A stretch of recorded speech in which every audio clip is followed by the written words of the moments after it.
G'day everybody, it's Sheldon Cooper from Supertech Electronics.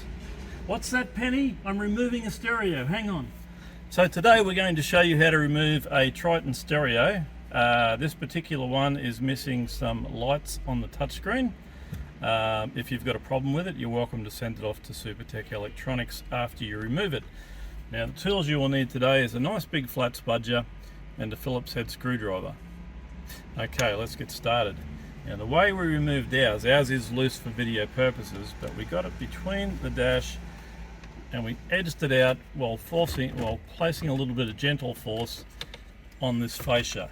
It is held in with these white clips, so you will be fighting against them, but if you take your time and do one section at a time, each clip will release. So once you've got it out, you can unplug it right there and leave that aside. We'll put it aside to keep it safe so it doesn't get damaged.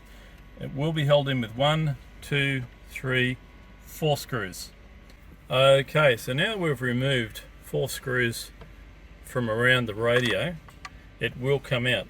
Now ours is loose for video purposes, but we have removed all the electrical connections on the back.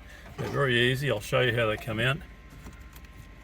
These guys here, you just press the middle pin, pull it towards the front of the car.